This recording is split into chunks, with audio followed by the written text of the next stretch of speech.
34 CR 24487 State versus April Imholt.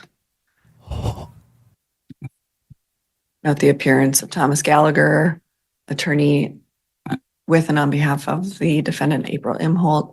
Kristen Pierce, She's in county the attorney, studio. appears on behalf of the state.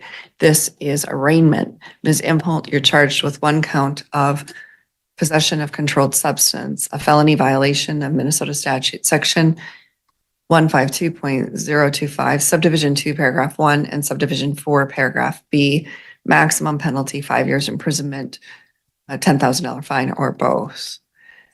Ms. Imholt, you have the right to remain silent and not submit to police interrogation. Anything you say may be used against you in this or any subsequent proceeding.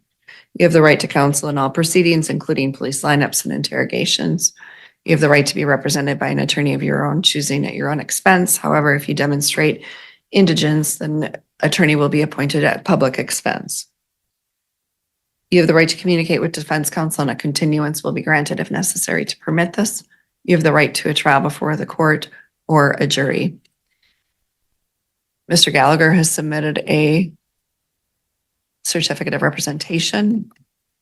Mr. Gallagher, you've also submitted a motion to dismiss, and it's your motion. Your Honor, when I looked at the complaint, I'm asking the court to dismiss the complaint today based on Rule 17.06, subdivision 2, paren 2, paren D, and subdivision 3. And as outlined in that rule and in the comment to that rule, if the facts alleged in the complaint do not constitute an offense, then the complaint should be dismissed. And that can be raised at any point in the proceedings, including today. The complaint, the probable cause section, I believe, is about 2.5 pages long. It mentions the defendant's name. There, I believe I put it in my motion, but in writing, but it's 5 times her name is mentioned. The first time it says she was located in the home. The second time it says she was located in the master bedroom. Third time it says 2 credit cards listed to the defendant were found. And then it says the fourth time it mentions her name. It says her purse was located in a hallway between the master bedroom leading to the attached bathroom, and that a co-defendant indicated, and the homeowner indicated that the defendant was at the home visiting at the time of the search warrant execution. Mere presence is not enough to support a possession charge. There's no allegation that she possessed any drugs. And so we're asking that the court dismiss the charge. Ms. Pierce. Your Honor, Ms. Imholt was found in the room where the drugs were found. She's only being charged with the drugs that were found immediately on top of her credit cards, which were active and not expired. One was a bank card, and her purse was found in the master bedroom suite, which between the master bedroom and the bathroom. And she was in the room when law enforcement executed the search warrant, and the drugs were out in the open on top of her immediate possessions, with the rest of the contents of her purse also in that room. While mere presence is not enough, that does show that she was in the room and creates a joint possession that she was using, or at least with one of the homeowners in that bedroom where the drugs were out in the open, on top of literally on top of her property, of her bank cards. Huh?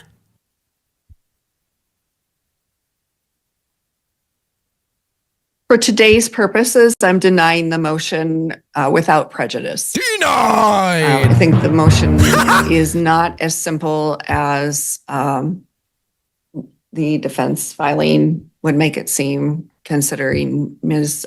Pierce's take on the evidence. and that the motion to dismiss would be more appropriate for a Rule 11 motion where the parties could dive in a little deeper to present the court with the full flavor of the evidence. And so for today's purposes, it's denied. And Mr. Gallagher, would you like to combine Rule 5 and Rule 8 Fuck. today?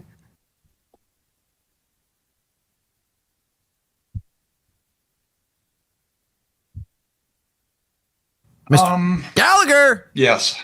All right. Are you waiving reading of the complaint, deferring entry of a plea, and demanding an omnibus hearing? Lock her up. Yes. And are you wanting the contested omnibus hearing right away? Or do you want to be on the uncontested block first? I think we'd Another win for the rather show. be on the uncontested block because every now and then discovery issues pop up.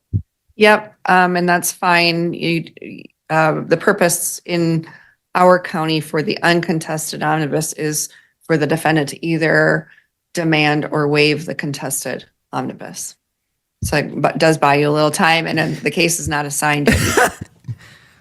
We'll assign it once you demand or waive omnibus. I can't get over she's in Nick's studio. Aw, poor Abe. She's gonna cry. September 17th at 2:30. That's out of 14 days. Oh, sorry. Would be the 11th at 2:45. We would waive any 11th. time. Oh, 2 limits, weeks. by the way. gosh, I'm thinking, I'm totally sorry. My fault. Yeah, you're being Okay, watched. time is waived, so Judge. the 17th, a lot of our prosecutors are gone. And so Okay. let's go into, October 8th at 3:30. That works for the state, Your Honor. That works for me. I'm not sure if my client, is that a good date? April? Yes, Your Honor. Yes.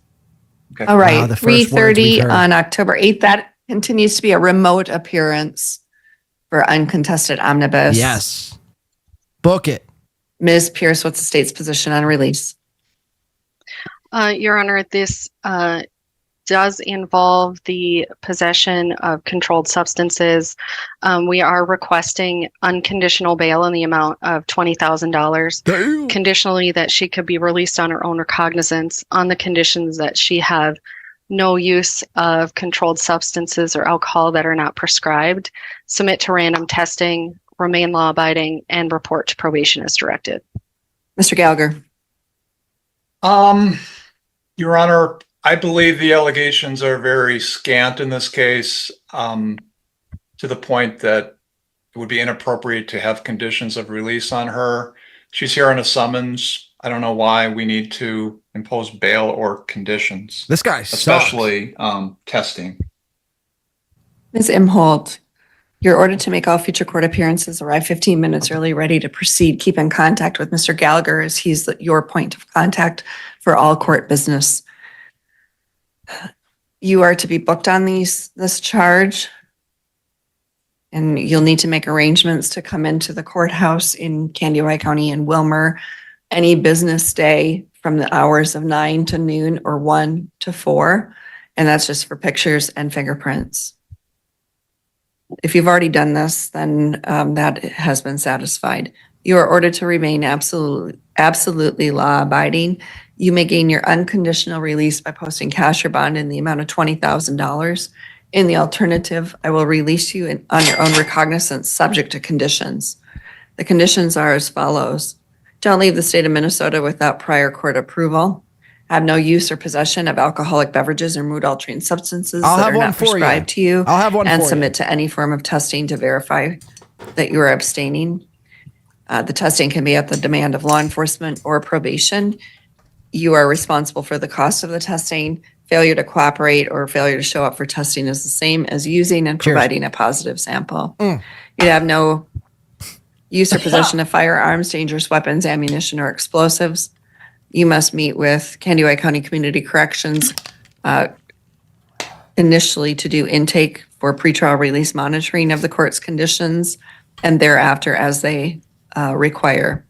Their number is 320-231-6222, and you are required to call Doxed. them and Doxed. establish this relationship for pretrial release monitoring within the next 24 hours. All right, anything else to come before the court today, Mr. Gallagher? No, Your Honor, thank you. Ms. Pierce? No, Your Honor, thank you. All right, matters adjourned. Thank you. Show us how those tits are, April. Whoa! Yes! Yes! Show us how the